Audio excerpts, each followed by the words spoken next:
nothing as powerful as a changed mind. You can change your hair, your clothing, your address, your residence.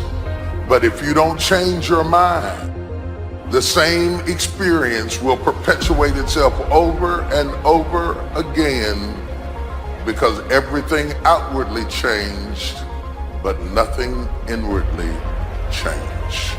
You know, nothing happens unless you change. So change is not our enemy, it's our friend. There's a season that you may go through a difficult period, but that is to wake up your ability to change. You cannot become what you were born to be unless you are not willing to change into something you are not. This is why change is so important. I like what it says here. Shakespeare says, "Sweet are the uses of adversity." We never grow in good times. We never advance unless we're under pressure. Change comes to improve and to advance your life, not to destroy you. I think that we often forget this. And we're gonna face hardships. We can't avoid pain. We can't avoid trouble. All we can do is prepare our mindset so that we don't get overwhelmed by our circumstances. A lot of people, when they have a negative circumstance take place in their life, they react negatively to it. And that seems almost natural. In fact, that is natural. Something negative happens to me, my reaction back to it is negative. But this is why you have to change your mindset. I've seen people who had the education to go up, they had the gifting to go up, they had the talent to go up, didn't have the right attitude. And eventually, if that attitude, if that heart, if that invisible part isn't right, you can have all the talent in the world, but you will always end up getting spoiled by your own attitude. Yes, you'll get the opportunity. Yes, you'll get the job. Yes, you'll get the deal, but you won't be able to keep it because your attitude will corrupt every opportunity that life offers you. Never saw it coming. Life isn't what happens to you when you're looking. What happens to you when you're looking is called a plan. Life is what happens to you when you're not looking, when your guard is down, when your back is turned. It's going to work on a Friday morning feeling good and having your boss call you in. And you know she has a look on her face, and you know that look isn't good. You know the economy isn't so hard and we've got to let you go. And all you can think about are those 3 kids you have at home. You know, life is coming home from work and finding that note on the kitchen table saying, "Hey, I can't do this anymore. I'm sorry, I love you, but I've got to go." And you're frustrated and you're betrayed and you're furious and you're angry, but all you want to do is hold them again. All you want to do is hear those words whispered in your ear, "I love you," again. No, that's life. How do you handle that? How do you deal with that, those sort of situations? You see, it's been said 100 times, and I'll say it again. You've got to go through it. That's all it is. You've got to go through it. And going through it is not a function of just being courageous. It's not a function of just saying, well, I'm going to close my eyes and see what happens next. It's not that. It's really a function of 3 things. It's a beginning, it's a middle, and an end. And before you go through it, there's a choice. You make a choice to say, well, I'm either going to stay here or I'm going to be over there someday, somehow. It's a choice.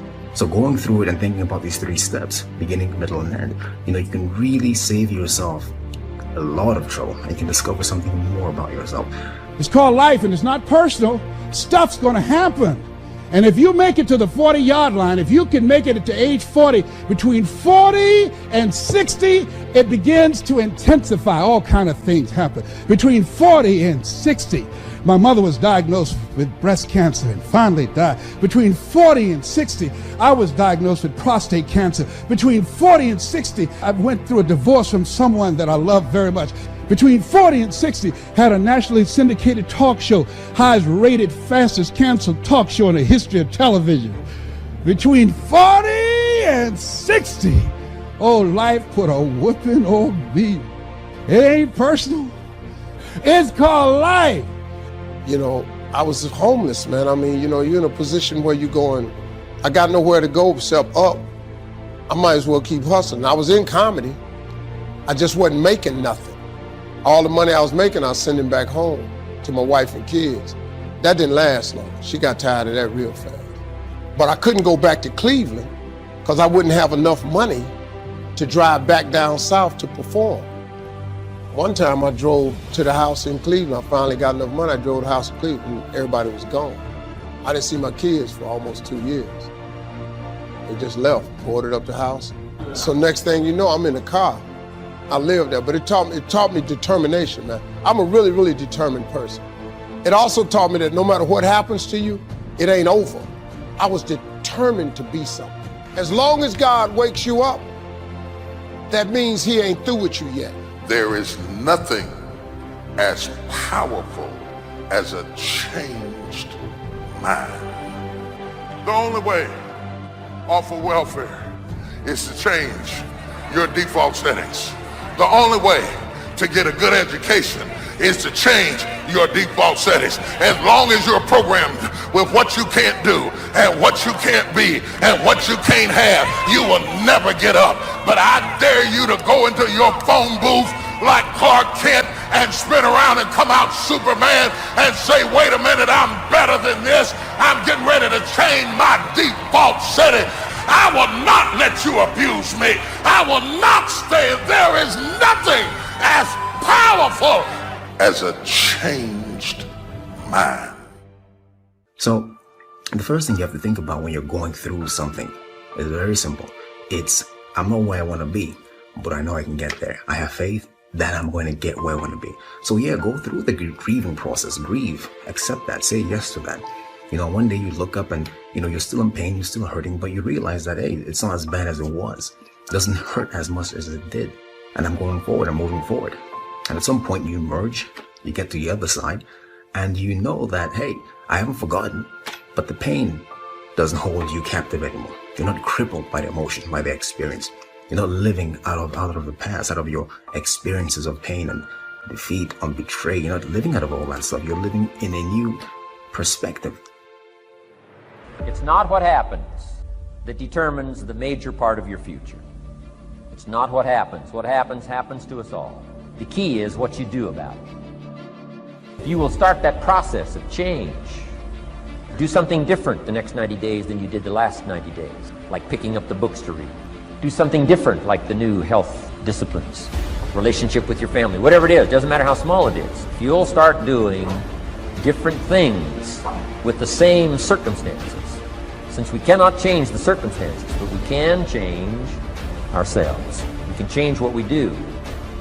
Anytime you go through something, there's a fight. It's either a spiritual fight, an emotional fight, a physical fight. There's some sort of fight.